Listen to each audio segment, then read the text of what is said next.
Tak kenal maka tak sayang. Assalamualaikum warahmatullahi wabarakatuh. Izinkan saya memperkenalkan anggota kelompok kami yang berhasil mendapatkan dana penelitian hibah bersaing tahun 2024. Ada Bapak Gunawan Shah sebagai ketua, kemudian saya Ibu Ade Giovanni Azwar sebagai anggota dosen pertama, ada Ibu Rini Nuraini Sukmana sebagai dosen kedua, lalu ada dua mahasiswa kami yang sangat kompeten yaitu Fahirah Azahra dan juga Rival Anugrah. Adapun judul penelitian kami adalah sebagai berikut.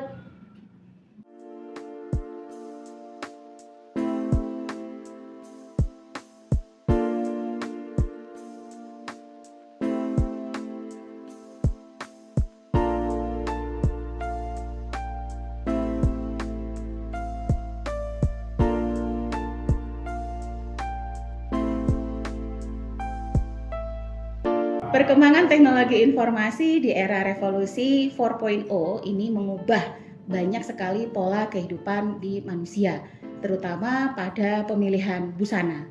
Kita paham bahwa saat ini hadirnya platform di Indonesia seperti e-commerce itu memudahkan pelanggan atau calon konsumen dalam memilih pakaian yang dia inginkan. Pemilihan pakaian yang tepat dapat meningkatkan rasa percaya diri dan juga kenyamanan pemakainya. Berdasarkan hasil studi literatur, kami mendapati bahwa klasifikasi bentuk tubuh manusia, terutama pada wanita, dapat dikategorikan menjadi 5. Yang pertama adalah hourglass, kemudian yang kedua adalah rectangle, kemudian yang ketiga adalah inverted triangle, yang keempat adalah triangle, dan yang terakhir yaitu yang kelima adalah apple. Pembatasan masalah dalam penelitian kali ini, kami akan membatasinya pada 3 jenis klasifikasi bentuk tubuh wanita, yaitu rectangle, kemudian inverted triangle, dan juga triangle. Contoh kategori produk pakaian berdasarkan klasifikasi bentuk tubuh manusia, seperti yang disebutkan sebelumnya, ini adalah beberapa contoh kategori produk pakaian yang bisa kita perhatikan. Yang pertama adalah blouse inverted triangle, kemudian yang kedua untuk bentuk tubuh rectangle dengan menggunakan blouse rectangle, kemudian yang ketiga ini untuk bentuk tubuh triangle menggunakan dress atau pear shape.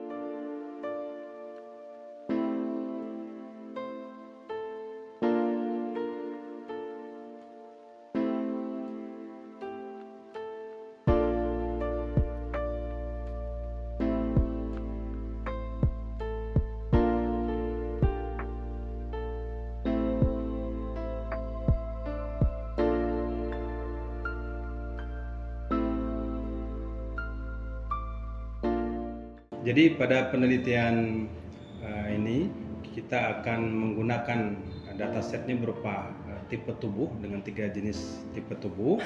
Masing-masing tipe tubuh atau bentuk tubuh itu 150 gambar.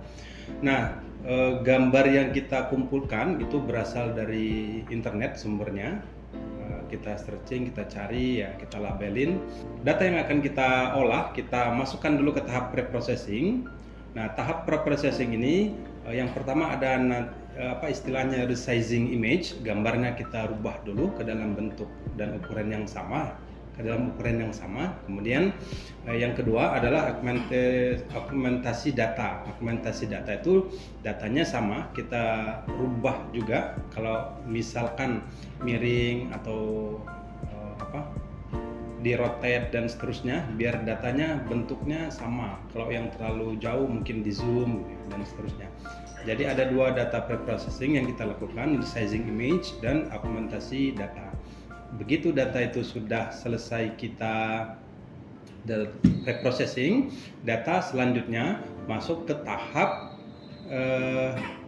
skenario penelitian. Kita bagi menjadi 2, data training dan data testing. Data training dan data setting, skenario-nya ada 3 skenario. Yang pertama data trainingnya 80%, testingnya 20%, kemudian 85 dengan 15%, terakhir 90% dengan 10% untuk testingnya. Kemudian learning rate-nya juga kita bagi jadi 3, 0,01, 0,0001, kemudian 0,0001. Setelah skenario-nya kita buat, selanjutnya masuklah ke tahap metode. Metode yang kita gunakan adalah CNN, Convolutional Neural Network. Seperti yang kita ketahui, metode ini memiliki dua bagian. Pertama, feature learning, yang kedua klasifikasi.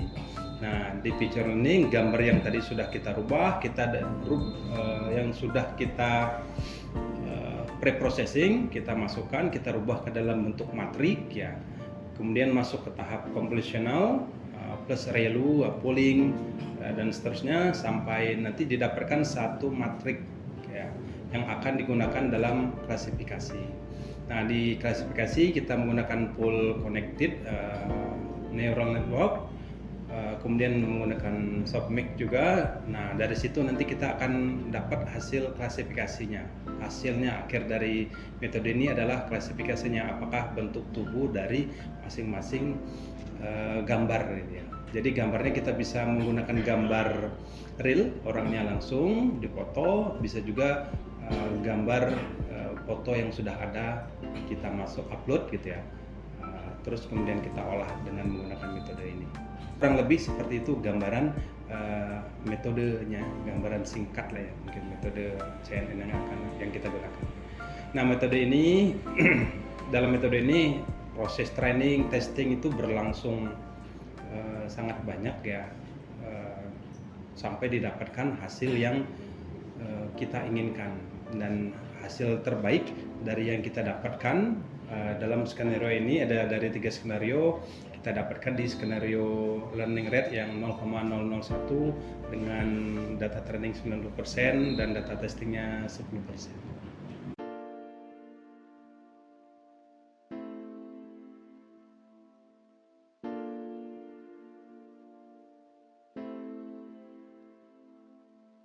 Selain menggunakan metode CNN, pada penelitian kali ini juga menggunakan metode lainnya, yaitu metode CBF atau Content Based Filtering. Content Based Filtering ini merupakan sistem rekomendasi kepada pengguna berdasarkan hubungan antar profil preferensi pengguna dan deskripsi produk. Pada metode CBF ini terdapat beberapa tahapan pre-processing, diantaranya yang pertama ini ada case folding. Case folding ini untuk menyesuaikan penulisan menjadi huruf kecil. Seperti di sini ada beberapa kata yang menggunakan huruf kapital, dan setelah melalui tahap case folding menjadi huruf kecil semuanya. Lalu yang nomor 2 ada white space removal untuk menghapus spasi yang tidak diperlukan, seperti spasi di sini dan juga di sini. Setelah diproses menjadi seperti ini. Lalu yang nomor 3 ada number removal untuk menghapus angka yang tidak diperlukan, seperti angka detail 1 pita di bagian bingung menjadi dihilangkan. Lalu yang keempat ada stop word removal untuk mengganti kata-kata stop word seperti kata hubung, kata ganti orang, dan lain sebagainya. Ini contohnya. Lalu yang kelima ada stemming untuk mengubah kata berimbuhan menjadi kata dasar. Seperti ini contohnya. Lalu yang nomor 6 ada tokenizing untuk memecah data yang sebelumnya berbentuk kalimat menjadi sebuah kata atau term. Dari sini menjadi seperti ini. Setelah melalui tahapan proses pembobotan dari TF-IDF, selanjutnya ada perhitungan cosine similarity. Di sini sebagai pembanding ada dokumen 1 dan dokumen 2. Di sini berasal dari 2 deskripsi produk yang berbeda. Selanjutnya ke proses perhitungannya. Nah, setelah melalui berbagai proses perhitungan untuk similarity antara term dari dokumen A dan dokumen B didapati hasil 0,67. Nah, hasil berhasil melakukan perhitungan menggunakan term similarity ini diperoleh hasil dari ukuran tingkat kemiripan antara term A dan term B pada ruang vektor tersebut sebesar 0,67. Hasil tersebut menunjukkan term A dan term B memiliki tingkat kemiripan yang cukup tinggi karena mendekati 1.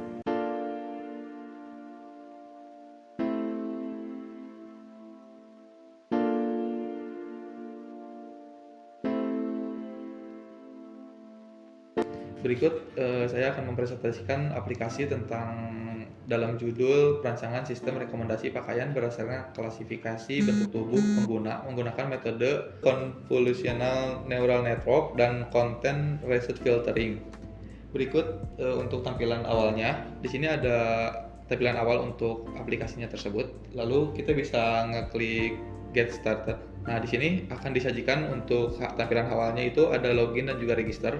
Di sini jika kita belum memiliki akun, kita bisa mengklik di register sini. Lalu jika kita sudah mempunyai akun, kita bisa klik login.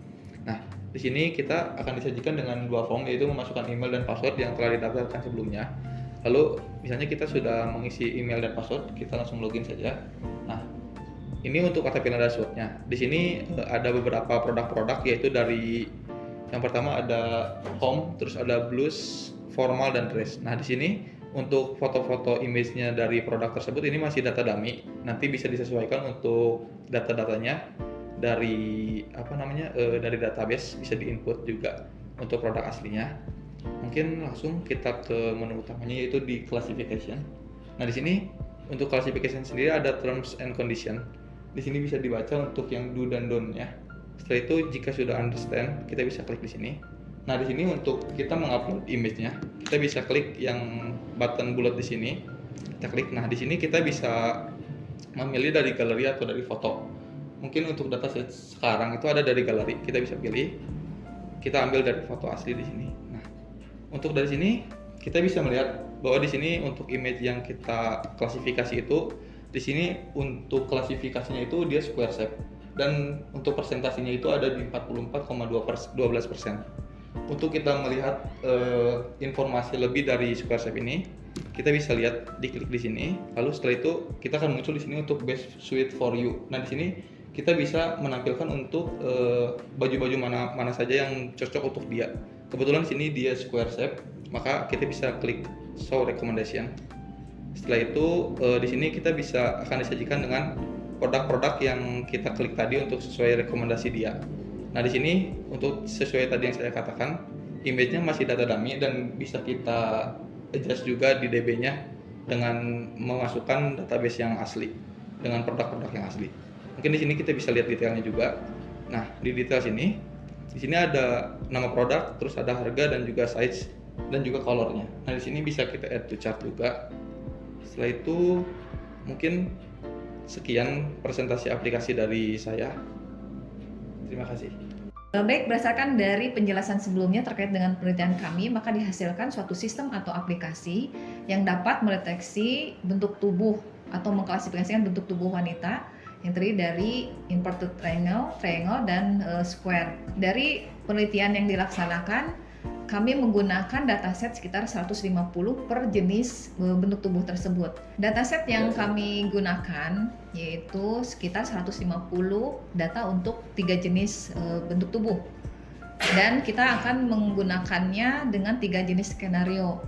Hasilnya, skenario yang kami ambil itu dengan menggunakan learning rate 0,001, itu kita menghasilkan tingkat akurasi yang sangat baik, yaitu hasil untuk testingnya itu tingkat akurasinya 96,61%, dan untuk hasil trainingnya di 85,71%.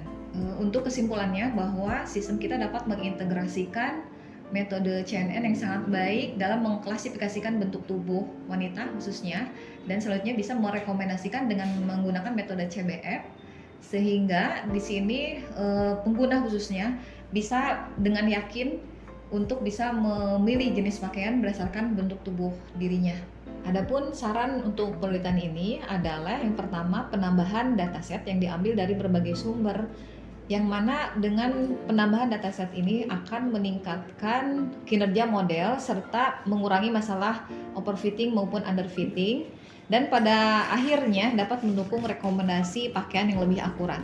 Kemudian saran yang kedua adalah bahwa aplikasi ini bisa diintegrasikan dengan marketplace atau e-commerce, sehingga di sini yang diharapkan dapat menambah dalam melayani fasilitas untuk konsumennya. Seperti dimanjakan dengan aplikasi ini, dia menjadi semakin yakin dengan pilihan pakaiannya yang dimaksud.